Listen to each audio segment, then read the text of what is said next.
गुफा के गहरे अंधेरे में हवा खुद सांस लेती हुई महसूस होती थी। पत्थरों की नसों से खून जैसी हल्की गंध रिस रही थी। हर कदम की गूंज खालीपन को चीरती चली जा रही थी। दीवार के भीतर एक आंख सोई हुई थी और फिर वह आंख खुली। एक गुनगुनाहट उठी, ऐसा स्वर जो कानों से नहीं हड्डियों से सुना जा सकता था। बाहर धुंध घनी थी, भीतर दुनिया जाग रही थी। इस जगह का नाम था नाड़ी मंदिर, नाड़ी वंश की प्राचीन राजधानी।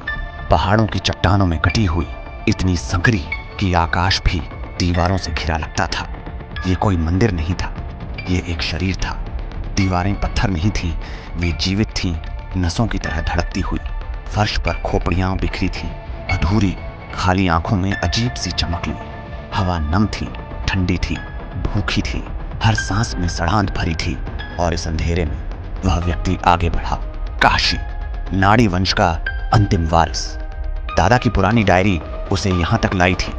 उसमें लिखा था, अमर जल मंदिर में है, पर कीमत चुकानी होगी, जुड़ना होगा। गांव सूखे में मर रहा था, किंवदंतियां कहती थी, जल मिला तो जीवन बचेगा। काशी ने तलवार संभाली, लालटेन जलाई और मंदिर में प्रवेश किया। द्वार के ऊपर शिलालेख चमका, जो जुड़ेगा वही शाश्वत। काशी मुस्कुराया, शुरुआत ठीक है, लेकिन उसी पल द्वार बंद हो गया।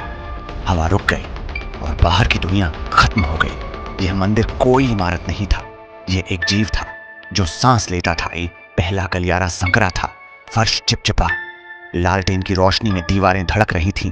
तभी दरार फूटी, काला तरल रिसा और उससे सूत्र उभरे, पारदर्शी, तैरते हुए, नुकीले सिरे लिए।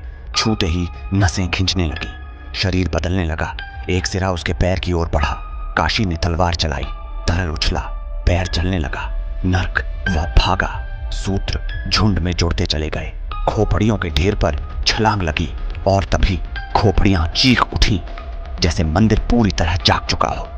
गहराई में एक कक्ष था, बीच में चमकता हुआ पूल, अमर जल। किनारे एक किताब रखी थी, हड्डियों से बनी हुई। उसमें लिखा था, सूत्रदान, जुड़ने की रस्म। संरक्षक अपने अंग देते थे, अपना खून देते थे और नाड़ी देव बनते थे। चित्रों में संरक्षक मुस्कुराते हुए विलीन हो रहे थे।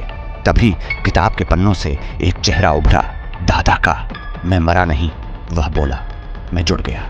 काशी का शरीर अब उसका नहीं रहा। नाखून गिरने लगे, नई नसें उग आईं। चक्र टूटता नहीं था, वह फैलता था। काशी बाहर निकला, लेकिन वैसा नहीं जैसा भीतर गया था। गांव ने उसे देखा, पर पहचाना नहीं। उसकी आंखें चमक रही थीं और उसकी परछाई बहुत बड़ी थी।